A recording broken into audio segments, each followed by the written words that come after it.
So the first image I have is a section of skin. So this is the environment. This is where, this is the outside of the body and this is the inside of the body. So from the outermost to inner layer, so we are looking at this, and above is the epidermis and beneath we have the dermis. So from the outermost to innermost layer, let us see the different layers of epidermis. I know this, almost everybody might know this. It might be a little boring, but it is important that you don't forget this because it repeatedly gets asked. Different layers of epidermis, what are the important structures? So revise yourself again. So this is stratum corneum. This is stratum lucidum. This is stratum granulosum. This is stratum spinosum. And this is the single layer of columnar cells. This is stratum basale. Now let us look at how this epidermis is invaginating into dermis. So this is known as a rete peg or rete ridges. Now this part of the dermis that is kind of protruding into the epidermis, this is known as a dermal papilla. So why are identifying these layers important? Because the questions are framed in such a manner that you need to know which layer you are talking about, also, and the important structures and clinical implications of those things. So let us look at stratum corneum first. So in the stratum corneum, as we all know, it is like a dead layer of cells which are very flattened, which does not have nuclei. So it is the only layer in the epidermis which does not have a nuclei and hence are metabolically dead. But so what is the important structure there? So brick and mortar model is what we call for the structure of stratum corneum. So what is a brick and mortar model? So let us see, this is a brick, two bricks, and that is being held together by mortar. So what is this bricks made of? These bricks are made up of proteins. And what are these proteins? The most important being filaggrin.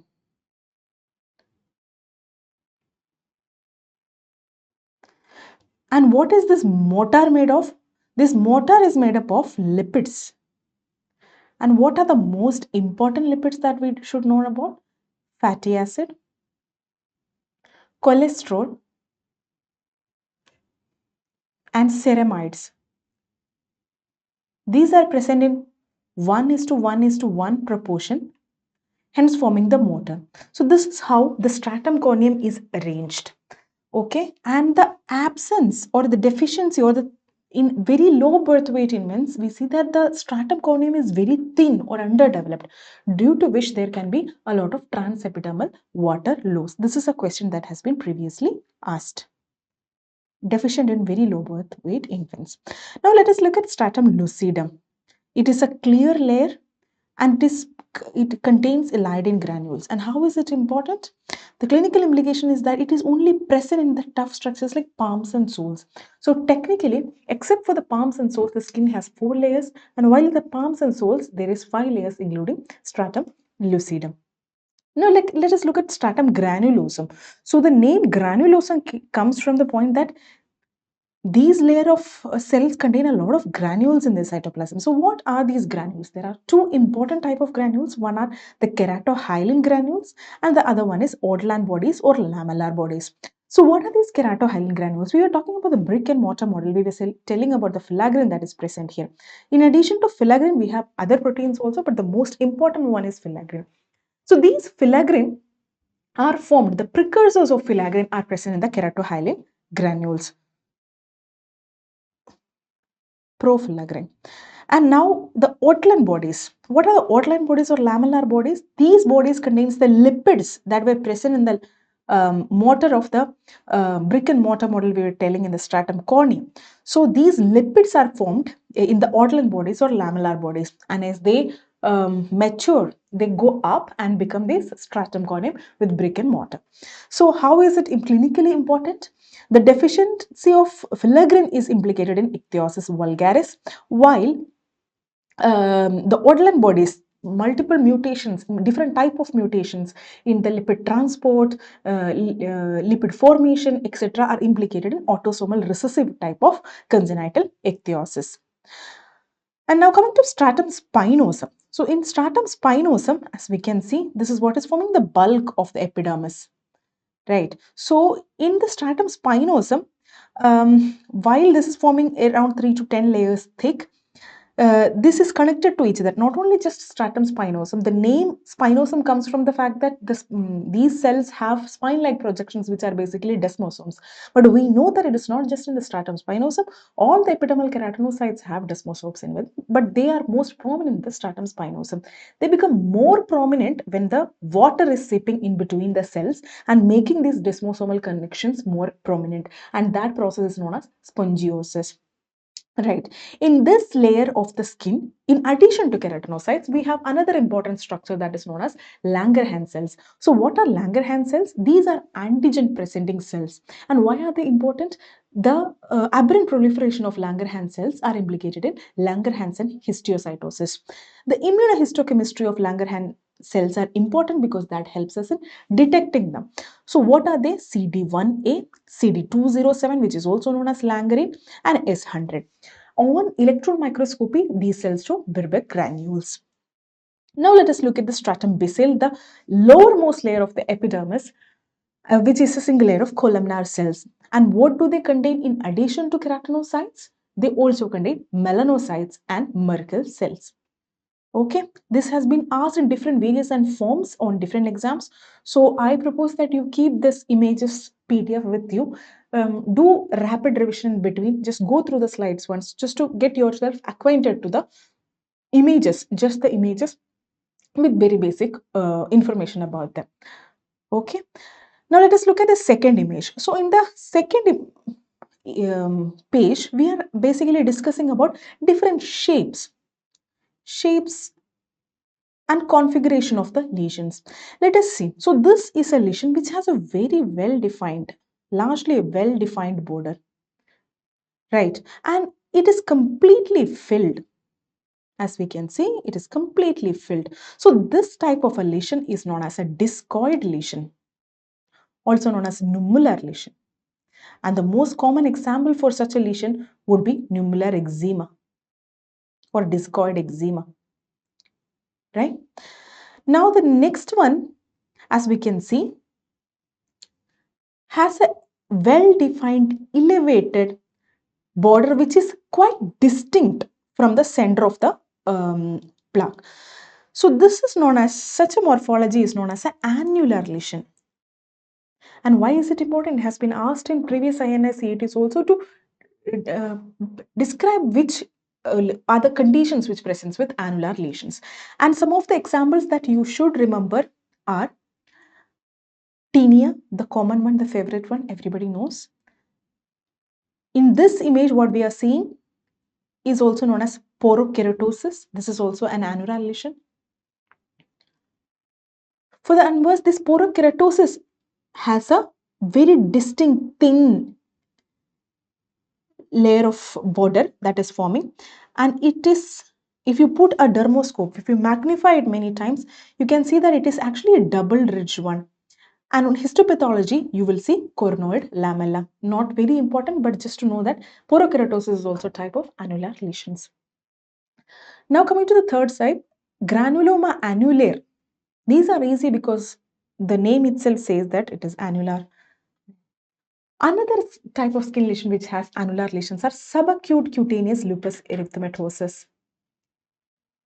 Cutaneous lupus erythematosus, also known as SCLE. Okay. Now coming to a different morphology, we can see that there are arcuate lesions here. Some of them are even polycyclic. Some of them are forming a complete circle. So these are annular. So this is forming an annular, arcuate, polycyclic. So these kind of lesions are known as figurate erythemas. They start, then they expand, and then they coalesce and form these different beautiful structures. So the classically figurate erythemas has been, the classical 4 types of figurate erythemas are erythema annular centrifugum, erythema gyratum repens, erythema marginatum, also erythema migrans or erythema chronicum migrans. So erythema migrans is seen in Lyme's disease. Erythema marginatum is seen in rheumatic fever. Erythema gyratum repens is a favorite paraneoplastic syndrome of skin, which is seen in bronchial carcinoma. This has a characteristic woody grain appearance. And then we have erythema annular centrifugum, which sometimes form as a hypersensitivity to any type of insult, which can be infectious or non-infectious, and sometimes is a diagnosis of exclusion. So this classically has a trailing scale. That is, the scale is in the inner part of the annular layer. Now let us look at some kind of configuration, lesions which appear in a linear configuration. These are favorites of INI-CET examiners. As we can see, these are lesions of a skin disorder which are appearing, if you draw a line across, which is appearing in a line. So this is the lymphatic drainage, and such a lesion is known as lymphocutaneous lesions. And the classic example for such a lesion is sporotrichosis. And sporotrichosis is not the only skin disease that presents in a lymphocutaneous configuration. The other examples are atypical mycobacterial infections, leishmaniasis, and nocardiosis. At least remember these 3. Okay. Now coming to the histopathology of sporotrichosis, what we are seeing here is the organisms that are here, which is surrounded by dense eosinophilic substance that is radiating to the periphery. So this gives a star burst appearance, also known as asteroid bodies, also known as Splendor-Hupli phenomenon. Usually these asteroid bodies are surrounded, because these are foreign objects which are surrounded by these material. There are different hypotheses about this. People say that these are the antigen antibody complexes that are formed and deposited around the organism. Usually these asteroid bodies are surrounded by acute inflammatory infiltrates like eosinophils and neutrophils. Now let us come to the star, which is sporotrichosis. Almost every other year, there is a question that is being asked about sporotrichosis, either about its distribution, pattern, treatment, something like that. So it is caused by Sporothrix shingii, which is a dimorphic fungi. And the clue for you in the question, the Q will be something like a patient who is from a sub-Himalayan terrain like Himachal Pradesh, Uttarakhand, somebody with a history of trauma, or somebody who does a lot of outdoor activities like a farmer or a gardener who had some trauma with thorn or a plant, something like that, and with a characteristic histopath showing Splendor-Hupli phenomenon. Now, Splendor-Hupli phenomenon is not only seen with sporotrichosis, it has been described in various infections, including viral, bacterial, parasite infections, and even in non-infectious disorders. But at least the 2 or 3 that you should remember is, again, 1, sporotrichosis. You should also remember botryomycosis and other deep fungal infections like lobomycosis. Okay, and the drug of choice in sporotrichosis is itraconazole. But if it is forming a disseminated form, which is quite rare, in that case amphotericin B is the drug of choice. We have another type of cutaneous sporotrichosis, which is known as a fixed sporotrichosis, which does not spread along the lymphatics. That is a rare variant. Now coming to this lesion. So as we can see, there are cutaneous lesions which are again arranged in a line. And this specific phenomenon is known as Qbnerization or isomorphic response. So what is Qbnerization? So Qbnerization is the appearance of new lesions on a previously unaffected skin secondary to trauma. But the catch here is that these lesions that form secondary to the trauma, they are quite similar. They are similar to the primary disease.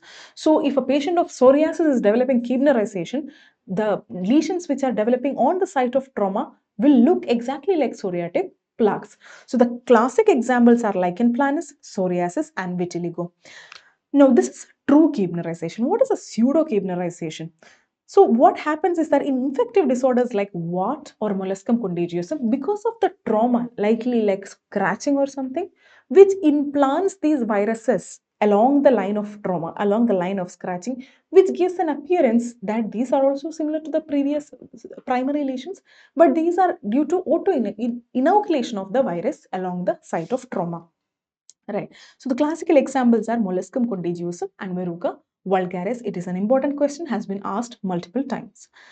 Now let us look at this question. So there is a 60-year-old, again we are still sticking to the linear configuration. So let us see, there is a 60-year-old patient presenting with lesions given in the image below. He describes having a sensation of spiders crawling in the area of skin lesion when he woke up. What is the likely diagnosis? So let us see.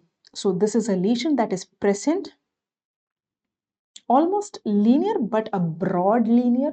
It is like a block, and the cutaneous lesions are grouped vesicles. So it is an easy answer for most of you. It is herpes zoster infection, or also known as shingles. So what is the catch here? They have mentioned a sensation of spiders crawling in the area. So that might give you a sense, could it be a spider crawling and causing a secondary irritant or a contact dermatitis that is causing the bulla and vesicles? But what we should remember is that in herpes zoster infection, there can be a prodrome. Prodrome means before the actual vesicles develop, patient actually feels like there is something that is about to happen. Some people feel it as pain, some people feel it as itching, some people feel it as crawling sensation. So some kind of a paresthesia, and they can last longer. They can last after the skin lesions have resolved also, which is known as post-herpetic neuralgia.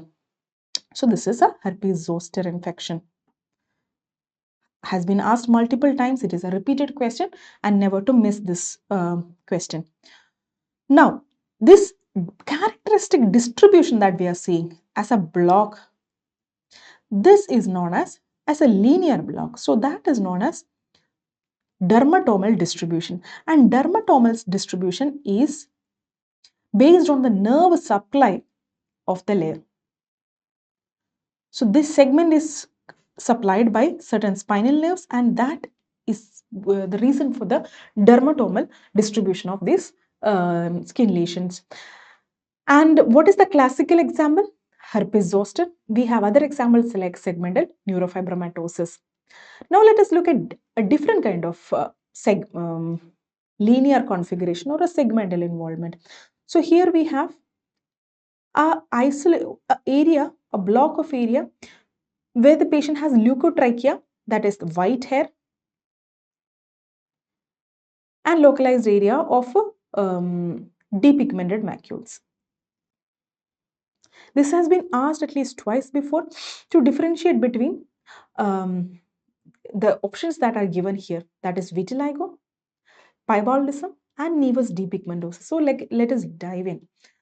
So how are these three different? So in segmental vitiligo and piebaldism, what you are seeing is a completely depigmented lesion. Early lesions of vitiligo can be hypopigmented, but the classic lesions are depigmented. While in nevus depigmentosis, what you see is hypopigmentation. There is no complete loss. It is just hypopigmentation.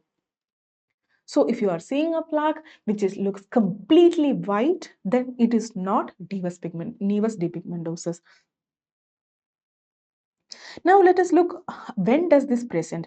Piebaldism is present since birth, while nevus depigmentosis is also around the same time, birth or early childhood. But in segmental vitiligo, even though it is more common in younger adults, it kind of progresses over time, then it becomes stabilized, and then it becomes non-progressive. That is, it progresses whatever segment it is supposed to grow in. So for this example, this is the segment that the segmental vitiligo is in, but it won't grow beyond this. So at a point, the lesions get restricted to that segment and then become non-progressive. While pybaldism, as we can see, will not progress further. It is sticks to wherever it is there, and the nevus depigmentosus is also the same. And in pybaldism, we have to remember it is the mutation in c-KIT gene, and it is an autosomal dominant disorder. And how does it present as? As we can see, there is a white forelock. We can see leukotrichia here, white hair. Along with that, there is almost a triangular appearance that is in the middle of the forehead. This can extend down till the nose. So, in addition to this, what are the other features of pybaldism? So, this white forelock with this triangular patch of depigmented macule that is present in almost all patients, about 80 to 90%.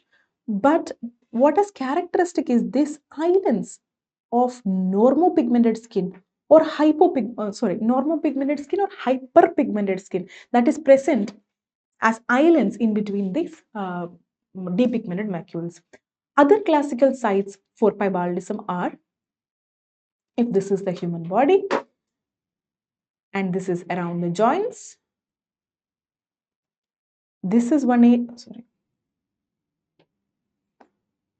so this area, that is middle of the extremities. So we have middle of the extremities around the joints like this. And we can have involvement of the trunk also. As I had mentioned before, it presents as depigmented macules with areas of hyperpigmentation. Now coming to nevus depigmentosus, it usually has a well-defined border, but this border, even though is well-defined, is very irregular, feathery. Okay. Now repigmentation. Repigmentation in vitiligo is possible if it is in the progressive stage, you medicate, it is possible for it to repigment. While for pybaldism, it is impossible to repigment unless you are doing some vitiligo surgeries for with melanocyte transfer, etc. And in nevus depigmentosus, it is not possible to repigment. And leukotrichia can be present in segmental vitiligo and pybaldism, but not in nevus depigmentosus. So let us look at this question again. So we have ruled out that it is not nevus depigmentosus because it is quite white, and not pybaldism because it is not in the characteristic area that we were. The distribution is little off. So the best answer would be vitiligo, and in that we have a focal vitiligo and segmental vitiligo. So how do we differentiate focal versus segmental? So focal vitiligo is defined as one of few macules that are present in a specific in an area of the skin that is not segmentally distributed. So the criteria for to call as a focal vitiligo is that it is a limited lesion, but it is not in a segmental pattern. So if you can see a segment, if you can delineate a segment there, then it is a segmental vitiligo. So what is the basis for distribution of segmental vitiligo? There are different theories. Some say it is dermatomal, some say it is angiosomal, some say it is blascolinear. So it could be either one of them, but it just means that a segment of the body is involved. Okay. Now coming to the similar lines, what is the following is untrue regarding pybaldism? It is an autosomal dominant, we had mentioned it before. Amelanotic skin associated with white forelock, correct. There is islands of normal or hypermelanotic skin, we had mentioned earlier, yes. It usually improves with age, no. There is no improvement with age, it is fixed. The area is fixed.